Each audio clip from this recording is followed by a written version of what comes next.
हमारे phone, wifi, car का radio, ये सब एक ऐसी टेक्नोलॉजी पर चलते हैं जो है तो हर जगह पर दिखती नहीं। जी हाँ, आज हम बात करेंगे उन्हीं अदृश्य आर्किटेक्ट्स की, यानी एंटेना की, जो हमारी पूरी वायरलेस दुनिया को चलाते हैं। तो सवाल यही उठता है कि आखिर धातु का एक मामूली सा टुकड़ा हवा में से सिग्नल्स को पकड़ कैसे लेता है। सुनने में तो ये किसी जादू जैसा लगता है ना? लेकिन इसके पीछे छुपा है बहुत ही शानदार विज्ञान। तो एंटेना आखिर है क्या चीज? देखिए, बहुत ही सीधे शब्दों में कहें तो ये एक ऐसा इलेक्ट्रॉनिक डिवाइस है जो बिजली को रेडियो तरंगों में बदलता है सिग्नल भेजने के लिए, और फिर उन्हीं रेडियो तरंगों को वापस बिजली में बदलता है सिग्नल पाने के लिए। मतलब ये हमारे डिवाइस और हवा की तरंगों के बीच का एक अदृश्य पुल है। अब इसे समझने के लिए जो सबसे पहला और जरूरी सिद्धांत है वो है पारस्परिकता, जिसे रेसिप्रोसिटी भी कहते हैं। इसको ना एक टू वे स्ट्रीट की तरह समझिए। अगर एंटेना का एक काम समझ आ गया तो दूसरा अपने आप ही क्लियर हो जाएगा। रेसिप्रोसिटी का सीधा सा मतलब ये है कि एक एंटेना की जो मेन प्रॉपर्टीज होती हैं, जैसे उसका रेडिएशन पैटर्न हो गया या फ्रीक्वेंसी, वो सिग्नल भेजते समय और सिग्नल रिसीव करते समय दोनों ही हाल में बिल्कुल एक जैसी रहती हैं। और इसी वजह से एंटेना को समझना काफी आसान हो जाता है। इसको एक बहुत अच्छे उदाहरण से समझ सकते हैं। सिग्नल भेजना एक स्पीकर की तरह है जो इलेक्ट्रिक करंट को आवाज में बदलता है, और सिग्नल रिसीव करना ठीक एक माइक्रोफोन की तरह है जो आवाज को वापस इलेक्ट्रिक करंट में बदल देता है। डिवाइस एक, काम दो, लेकिन सिद्धांत एक ही। अच्छा, पर कभी ये सोचा है कि एंटेना इतने अलग अलग साइज के क्यों होते हैं? इसका जवाब ना एक म्यूजिकल इंस्ट्रूमेंट में छिपा है।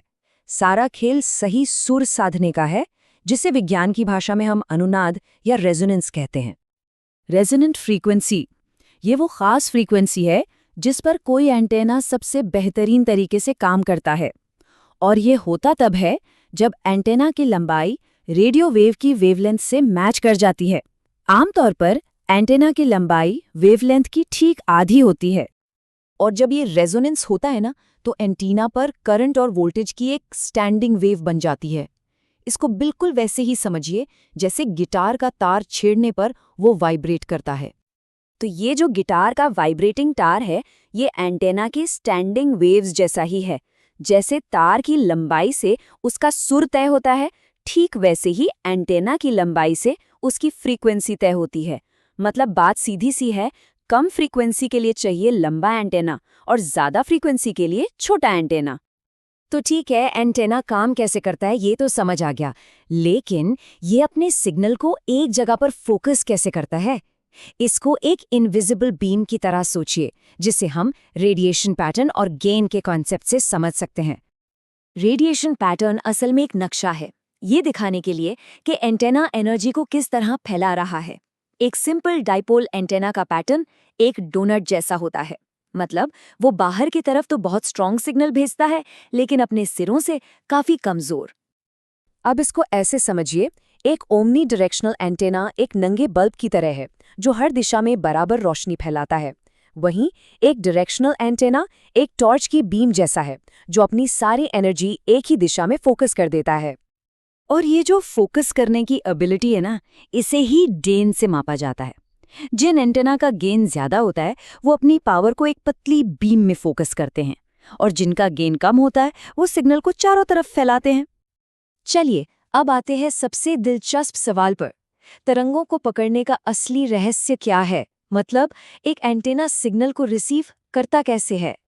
हमें ये तो पता है कि एंटेना तरंगों को करंट में बदलता है, लेकिन सवाल ये है कि वो पास से गुजरती हुई वेव्स से एनर्जी को फिजिकली एब्जॉर्ब कैसे करता है। ये उतना सीधा साधा प्रोसेस नहीं है जितना सुनने में लगता है। और इसका जवाब काफी चौंकाने वाला है। इलेक्ट्रिकल इंजीनियरिंग स्टैक एक्सचेंज पर एक यूजर ने इसे बहुत अच्छे से समझाया है। इलेक्ट्रोमैग्नेटिक तरंगों को सोखने के लिए एंटेना को ठीक उसी समय पर इलेक्ट्रोमैग्नेटिक तरंगों को छोड़ना भी पड़ता है। हाँ, बिल्कुल सही सुना। सिग्नल रिसीव करने के लिए एंटेना को सिग्नल भेजना भी पड़ता है। तो ये होता कैसे है? चलिए इसे स्टेप बाय स्टेप समझते हैं। पहला स्टेप, जो रेडियो वेव आ रही है वो एंटेना के अंदर एक करंट पैदा करती है। दूसरा स्टेप, इस करंट की वजह से रिसीविंग एंटेना अपनी खुद की एक वेव बाहर फेंकता है, लेकिन ऑपोजिट फेज में। तीसरा स्टेप, ये जो नई वेव निकली वो आने वाली वेव से टकराकर उसे पूरी तरह कैंसिल कर देती है और एंटेना के पीछे एक शैडो या छाया जैसी बन जाती है। और चौथा स्टेप, इस कैंसिलेशन में जो एनर्जी गायब हुई लगती है ना, असल में वही एनर्जी है जिसे एंटेना सोख लेता है ना? ये कमाल का प्रोसेस। तो ये सारे सिद्धांत असल दुनिया में दिखते कैसे हैं? चलिए अब कुछ आम एंटेना डिजाइन्स पर एक नज़र डालते हैं। तो दो सबसे बेसिक टाइप हैं, डाइपोल और मोनोपोल। डाइपोल एंटेना में दो कंडक्टिव एलिमेंट होते हैं, जैसे पुराने टीवी के रैबिट ईयर। वहीं मोनोपोल एंटेना में एक एलिमेंट और एक ग्राउंड प्लेन होता है, जैसे हमारी कार का विप एंटेना। मोनोपोल में मजेदार बात यह है कि ग्राउंड प्लेन एक आईने की तरह काम करता है और एक वर्चुअल दूसरा एलिमेंट बना देता है, जिससे वो एक तरह से आधा डाइपोल ही बन जाता है।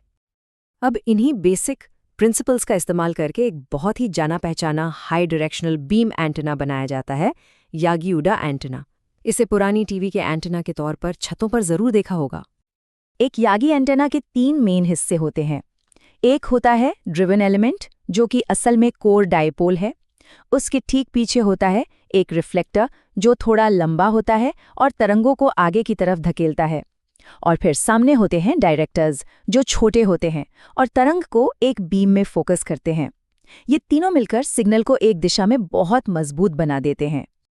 तो हमने देखा कि कैसे धातु के ये साधारण से दिखने वाले टुकड़े हमारे पूरे वायरलेस कम्युनिकेशन की बुनियाद हैं।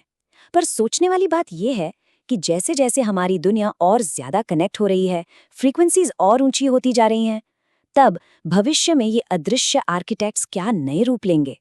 ये सवाल वायरलेस टेक्नोलॉजी के अगले चैप्टर की कहानी लिखेगा।